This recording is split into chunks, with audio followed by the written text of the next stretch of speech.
तो फ्रेंड्स देखिए चूड़ियाँ कितनी सुंदर लग रही हैं। चूड़ियाँ पहनना किसे पसंद नहीं होता, हर कोई चूड़ियाँ पहनना चाहता है। लेकिन हाँ, चूड़ियाँ पहनने के कुछ नियम होते हैं। तो चलिए चूड़ियाँ पहनने के क्या क्या नियम होते हैं ये हम जान लेते हैं। लेकिन अगर अभी तक आपने मेरा चैनल सब्सक्राइब नहीं किया है तो सब्सक्राइब कर लें, बेल आइकन को प्रेस कर लें ताकि मेरी कोई वीडियो आने पर उसकी नोटिफिकेशन आपको तुरंत से मिल जाए।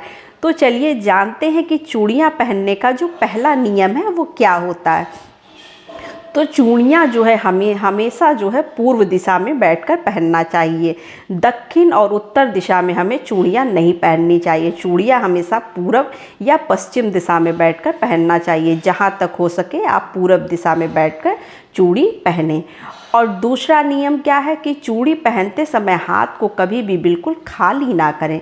जैसे कि आप एक एक चूड़ी भी बिल्कुल पूरी से उतार ना दें और फिर चूड़ियाँ पहनना शुरू करें। तो उसके लिए हमें क्या करना चाहिए, जैसे देखिए इस तरह की आप एक मौली रख लीजिए। जब आप चूड़ियाँ पहनने बैठें तो इस तरह की मौली रख लें और मौली को इस तरह से अपने हाथ पर रख लें और उसके बाद चूड़ियाँ पहनना शुरू करें। उसके बाद आप ये मौली हटा दें, क्योंकि चूड़ियाँ बिल्कुल उतार के नंगे हाथ करके जो है हमें चूड़ी नहीं पहननी चाहिए।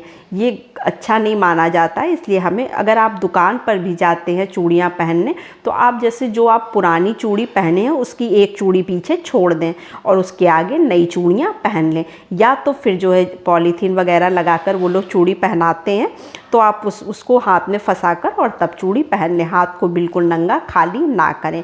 सुहागिन औरतों के लिए नंगा हाथ बिल्कुल भी अच्छा नहीं माना जाता है। तो ये हमारा दूसरा नियम हो गया। तो तीसरा नियम हमारा क्या है कि हमें कभी भी दोनों हाथों में बराबर चूड़ियाँ नहीं पहननी चाहिए। जैसे कि मान लीजिए एक डिब्बे में 24 चूड़ी होती है, तो 12-12 चूड़ियाँ हमें दोनों हाथ में नहीं पहनना चाहिए। दुकान वाला भी जब हमें चूड़ी देता है तो उसमें जो है 12 को 12, 12 दूना 24, 24 के बजाय वो 25 चूड़ी देता है, क्योंकि एक हाथ में 13 और एक हाथ में 12 चूड़ी पहना जाता है। तो इसका भी एक मतलब होता है। इसका मतलब ये होता है कि हमें ससुराल और मायके दोनों को बराबर नहीं रखना चाहिए। ससुराल को हम जो है ऊपर रखते हैं और मायके को हम नीचे रखते हैं। तो कुछ लोग जो है कहते हैं कि हम मायके को क्यों नीचे रखें, हम ससुराल को ऊपर क्यों रखें। तो ये आपके ऊपर है। हाथ आप जिस हाथ में अपने ससुराल को ऊपर रखना चाहते हैं तो आप ससुराल को ऊपर रखिए, मायके को ऊपर रखना चाहते हैं तो मायके को ऊपर रखिए। हमारे यहाँ जो नियम है वो मैं आपको बता रही हूँ। और सब जगह यही नियम जहाँ तक हो सकता है माना जाता है कि 12 इसमें और 13 इसमें पहनी जाती हैं। जो है कुछ लोग ये भी कहते हैं कि अगर मान लीजिए हम चूड़ियाँ 25 चूड़ियाँ हमें डिब्बे में मिली और एक चूड़ी हमारी टूट जाए तो फिर तो 12 ही 12 हो गई, फिर से बराबर हो गई। फिर हम क्या करें? तो फिर आप ये करिए कि जिसमें आपने 12-12 दोनों में पहनी है, एक चूड़ी निकाल दीजिए, एक में 11 हो जाएगी, एक में 12 हो जाएगी। उसमें इतना परेशान होने की कोई ज़रूरत नहीं है। ये सब तो नियम है, हमको बस नियम मानने हैं। तो इस तरह से आप जो है मायके और ससुराल को ऊपर और नीचे रखा जाता है। तो चौथा नियम हमारा क्या है? चौथा नियम ये होता है कि हम अपने पहनी हुई चूड़ियाँ किसी को हमें देना नहीं चाहिए। अगर थोड़ी देर के लिए, जैसे मान लीजिए कोई पार्टी फंक्शन है और दूसरे आदमी की चूड़ी का मैचिंग आपके पास है, तो आप थोड़ी देर के लिए उसे दे सकते हैं। लेकिन आप परमानेंट अपनी चूड़ियाँ कभी किसी को मत दीजिएगा। भले ही वो फेड हो गई हैं, ख़राब हो गई हैं, आप उसको रखे रहिएगा लेकिन उसको दीजिएगा नहीं। अब कुछ लोग कहते हैं कि जैसे चूड़ियाँ चिटक जाती हैं, तो जैसे चूड़ियाँ चिटक जाती हैं तो बहुत लोगों को यही नहीं पता होता है कि चूड़ी चिटकी क्या होती है। तो ये देखिए मैं आपको ध्यान से दिखा दे रही हूँ, ये चूड़ियाँ बीच से चिटक गई हैं। तो अब इस चिटकी हुई चूड़ियों का हम क्या करेंगे? तो हमारा जो 5वां नियम होगा, ये जो टूटी हुई जो चिटकी हुई चूड़ी है इसको हमें नहीं पहनना चाहिए। ये बहुत ही अच्छा नहीं माना जाता। कहते हैं इससे भाई का खून जलता है और हमें चिटकी हुई चूड़ी पहनना भी नहीं चाहिए। तो इसको क्या करना चाहिए? चिटकी हुई चूड़ी को जो है इस तरह से चूम के आप जो है डस्टबिन में डाल दीजिएगा। इधर उधर मत फेंकिएगा, वरना किसी को ये चुभ भी सकती है, क्योंकि ये कांच की चूड़ी है। छठा नियम हमारा क्या होता है कि जैसे मान लीजिए आपके पास बहुत सारी चूड़ियाँ हो गई हैं, बहुत सारी एकत्रित हो गई हैं, तो उसको हम क्या करेंगे?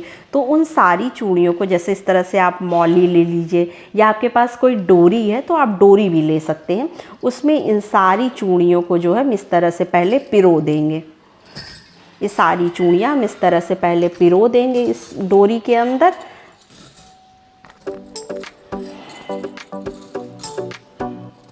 आराम से आप ध्यान से, ऐसा ना हो कि हाथों में लग जाए, तो आप ध्यान से इन सारी चूड़ियों को पहले इस तरह से पिरो दीजिए।